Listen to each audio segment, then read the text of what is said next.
guys, what's going on? This is Kumra with YOUNGRY. We have a very, very, very special interview today with someone who has inspired many people. He is a best-selling author. He's an uber successful entrepreneur. He's I would call a super sports agent slash speaker slash just inspirer. I mean, everyone from Forbes to Entrepreneur Magazine to even the NFL has just been profiling this guy. So, of course, we have a business love crush on him too. My man, David Meltzer. How are you? Thanks, Ash. You're welcome. I wish that was all true. That's awesome. Very humble guy. It's key to being successful. So, Dave, we're here at your event. What did you talk about today? First it talked about time. And with time comes the accumulation of effective habits. And so, because those habits are the most efficient, effective, and statistically successful way to spend your time. And so the first thing is to understand how habits are formed. It's not just desire, right? We all have desire to lose weight or to make more money, but it's really the skills and the knowledge integrating with desire that creates the habits that allow us to utilize time correctly. And so started with the habits, moved on to what I call the mission equation, which is how do we effectively use time, understanding that if we focus in on things and we do them every day, that we create efficiency, statistical success, and we utilize the power of intention that makes us manifest what we desire, both in business and in life. So, talk about time. I just want to go deeper on that because that's something I like to try to do my best as well. Are you saying that in order to manage your time more effectively, is there a certain type of energy or rituals or other things? I want to go deeper into that because that's a topic you don't hear a lot about, especially with the business world. Great point. So, I actually created an equation to help people with time and understanding it. Let me give you an example outside of the business context that specifically relates directly to business. If I want something, like let's say to be a better golfer, just would be the same as making more money, but golf really resonates better.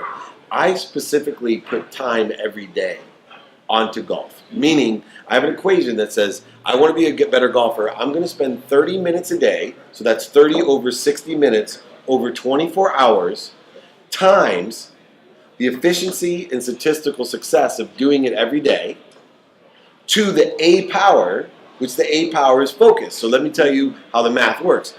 I promise you that if we both want to be better golfers, I can, with 3.5 hour time a week, 30 minutes a day, I will be 10 times the golfer as you if you spend 5 hours playing golf in the weekend. So if I do it efficiently, effectively, and statistically successful with the power of intention, the right energy, and I focus every single day, 30 minutes. Maybe I have a golf pro, I have a putting lesson, a chipping lesson, all the different areas. But my time is spent much differently than you playing 5 hours a week. I'm only practicing 3.5 hours a week, 30 minutes a day, and it has to be every day. I will be 10 times as successful. You may actually be worse after a year at playing golf by just playing 5 hours a week. And I, without a doubt, will be exponentially better, and it's statistically proven by the score or average scores that I'll produce. The same thing in business, or the same thing in a relationship, is that if I focus, I use my mom as an example, everybody laughed today, but I said, it's funny because I struggle with being, pulled in different directions. My mom is one of the most important people in my life. So I said, well, what if I dedicated 1 minute a day to my mom? 1 minute, so that means I either call her or I text her, but I put that efficient statistical success and focus on my relationship with my mom. And my mom and I, our relationship has flourished and exponentially grown, and sometimes all I'm doing, sorry this is on camera, but is copying and pasting a text from a week ago saying, hey mom, I miss you, I love you, I'm thinking of you, and I put it in. So I'm not even spending the whole minute, but I'm doing it every day. And if you reverse engineer that and say to yourself, what if someone paid attention to me for 1 minute a day, every day of my life? What would I think of that? Telling me how grateful they are, how forgiving they are, how accountable they are, or effectively communicating their feelings with me. 1 minute. All of a sudden, a minute seems like a really long time if I do it every day. Right? Time is not limitless. It expands and contracts. I made the joke today, if you didn't like this speech today, this 55-minute speech may be the longest 55 minutes of your life. Wow. If you're inspired by it, it may be the shortest. But I analyze that time, and so for me in business, I do the same thing. I separate, and this will be a good piece of advice for everyone. Sure. YOUNGRY, making money is an activity. Enjoying the pursuit of your potential provides happiness. Making money is an activity. So if you want to spend 30 minutes a day or 2 hours a day, 120 minutes over 60 minutes over 24 hours times B times C to the A power. If you want to do that, your whole perspective of how you make and generate wealth is different than when I am surrounded by people like this, I'm going to be a sports agent and make a lot of money. No, those are two separate things. I'm going to be a sports agent because I'm going to enjoy the pursuit of my potential and I love sports, and right, that's different than I'm going to make money. Right? And when you separate that, you can do both. In fact, when you separate making money as an entrepreneur, you actually can finance your passion with the money you make when you're focusing on what you truly want. It's amazing. I gotta breathe that. That was a lot. Sorry. Wow. No, that was amazing. This is why we do these interviews. We want to inspire ourselves and the YOUNGRY Nation. One more question on the time thing, and then I want to go into what you're doing with Sports One marketing. Would you say then that mastering the 1 minute, whether it's with your loved ones or 30 minutes to make money, would you say that you have to master the attention that you give to people, like the power of being present? Things like that? Is that what you're kind of saying in a way? Yeah, so the focus component is the exponential factor, right? A is focus or the power of intention, and that's taking B times C, so it takes it to the exponential power. That's what provides the rapid and accurate manifestation process is the power of intention or focus. So that awareness and focus is part of the key, and I'll give you an example that I talked about today. Gary Vee. You guys, since it's YOUNGRY Nation, I don't have to explain who Gary Vee is, so that's cool. So I get to meet Gary Vee. Wow. And the boys have been educating me on Gary Vee for a while, and I see him at the Super Bowl at the Nike. I would say I manifested it. Right? There he is. And the cool thing about Gary Vee is within the first 30 minutes of meeting Gary Vee, he must have said 10 times, I'm going to buy the Jets. Right? I'm going to buy the Jets. I'm going to buy the Jets. I'm going to own the Jets someday. Every story kind of concluded into every lesson he was teaching me. He's faster than I am even, right? So we're moving, we're finishing each other's sentences and thoughts, and it all ends with, yeah, but of course I'm going to own the Jets, right? Whether it's a sports agency, the media company, the social media networking that he does, it all relates back to I'm going to own the Jets. That's the A power. Wow. Like guys like Gary Vee, guys like myself who understand the power of intention and focus is that if you do that, you get exponential results. And I believe that Gary Vee will own the Jets someday because I've never seen so much focus or intention on that manifestation, and he gets the other stuff as well. Is it the chase of wanting to buy the Jets, or just buying the Jets is going to be the satisfaction for anything? Oh, definitely it's the enjoyment of the pursuit of his potential as an owner of an NFL team. Yeah. Right? And so what's going to happen to Gary is he's going to buy the Jets, and he's going to have a new X. And he's going to say, now I'm going to figure out the enjoyment of the pursuit of my potential of an actual owner. Yeah. Right? I want to win the Super Bowl. Okay. Right? So and then he's going to say, I want to win 3 Super Bowls. Yeah. Then he'll say, like Kraft and Belichick, I want to win 5 Super Bowls. Yeah. Or like Tom Brady, I'm going to be playing until I'm 50 years old. As long as you understand that happiness is truly what we want. In fact, if I can guarantee you happiness, whether you're an entrepreneur or not, if I can guarantee you happiness from the time you open the eyes to the time you close your eyes, everybody knows that that's enough. And so when you can define happiness as the enjoyment of the pursuit of my potential, as a father, as a son, as a brother, as a businessman, as a sports agent, as a marketer, as a speaker, as a book writer, all the things that I do, they manifest themselves rapidly. It's amazing. And I enjoy it, and I'm happy doing it. And when we're happy, we're connected this way, not just this way. So when we're happy, we're inspired, which creates efficiencies, gets us out of our own way, and allows us to manifest everything we desire. So one question on Super Bowl, actually, because you brought up mindset. Tom Brady, you were there. Everyone that didn't think that he would do it, but he did it. We all know he's a champion. What do you think he developed mindset-wise or habit-wise that had him do what he did? Majesty of calmness.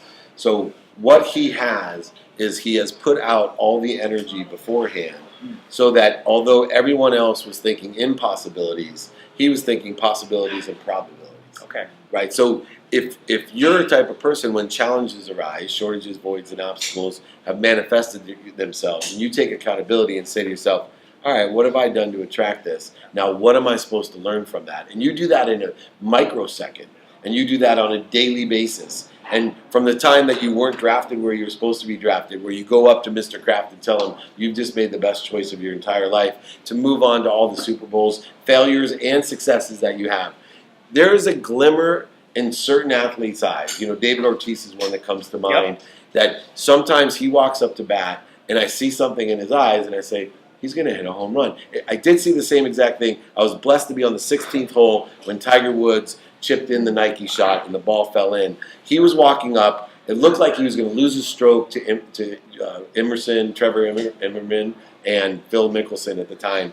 And everyone else around me is kind of talking trash about Tiger and how he's choked because everybody else was on the green and he's over here to the left side of the green. And I looked into his eyes. I'm right on the front. The ball landed maybe 6 feet in front of me. And if you catch the commercials or the posters, you'll actually see me there in my shirt. It's like the biggest non-fame I have. But we just caught eyes. And I looked at him and I just said, holy shit, he's going to stick this. And that's the way I looked on the TV when Tom Brady was jogging back and he needed 2 touchdowns and 2 two-point conversions, and I turned to my wife and I said, oh, this is over. It's going to overtime. She said, what? I go, stay here. Because she was done, right? Yeah. Sunday, we had come back, done. Did not want to see it. Stay here. And sure enough, everything that happened manifested itself the way it was. All of a sudden, the defense made different plays. All of a sudden, they were catching the ball. All of a sudden, they were quickly managing the clock. All the things he couldn't do for 3.5 quarters, all of a sudden was what? In the flow. Yeah. No resistance, no voids, no obstacles or shortages that he had experienced through 3.5 quarters. And that was a case point, just like an entrepreneur. Certain guys, they're not lucky. They're out of their own way, and they're manifesting everything they desire just more rapidly and accurately by understanding this mission equation. That's amazing. Well, when you mentioned Gary Vee, you talked about how he has this finite goal to own the Jets, and that's why he's hustling like crazy with his business. Let's dive into Sports One marketing. What is your big why, or what is your big focus, why you're doing all this amazing work right now with Sports One marketing? So I believe in happiness. Okay. And my business is about making people happy. Okay. Some of the biggest thrills of my business is being able to provide bucket list things to so many different people. But the truth of the business is about empowering others to empower others to be happy. So it'd be one thing that I take 100 kids and I teach them how to be happy, to manifest what they desire in life and business. Great wealth, great relationships, great legacy, all the different things that they may or should want, right? But it's another thing to take those 100 kids and teach them how to teach 100 kids each. Yeah. And teach them to teach 100 kids each. Because now I can create a collective belief of happiness. And the greatest thing about happiness is if people are happy, they don't get sick. They don't create attacking thoughts or war. Right? Happy people help other people. The whole world can change. And I used to scoff or poo-poo people that say, I'm going to change the world. Right? Well, I believe through the idea of empowerment, through transitive empowerment, I'm going to empower others to empower others, that I actually can change the world and create a collective belief. That's how things change. It's perception. And I can change the perception from a negative one to the most positive one, the highest vibrating one of truth, which is happiness. Wow. That's beautiful. And regarding that, what's an example of a client or someone within your team where you shifted their mindset, or you suggested, hey, go from thinking negative to happy to changing the world? Like, is there a case study you can share? Yeah, of course. I actually built a marketing platform based on this. It's called the Aggregated Marketing Platform. And what it does is it takes the emotional, the energy and motion aspect of business and puts it to its core. So the key paradigm that I shifted with Blaine Bartlett in my book, Compassionate Capitalism, was that what if I truly trusted the universe? Yeah. So instead of overselling, back-end selling, or selling in general, what if I shifted the paradigm of value, of energy?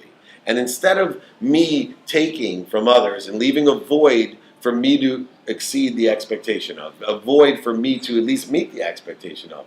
Now, I'm human, which means I'm not efficient, effective, or 100% statistically successful. No matter what we think, it's very rare that we actually exceed people's expectations. Sometimes we meet them, but very rarely it's like, oh my gosh, you did so much more than I expected in business. Yeah. So what if I shifted the paradigm and understood energy and said to myself, I'm going to wake up completely in radical humility. I'm going to wake up and provide value. I'm going to be of service. And I'm talking business, not Mother Teresa walking the streets, handing out socks to people. And, that's a higher vibration than me at this pragmatic level could do. But I'm talking about making money.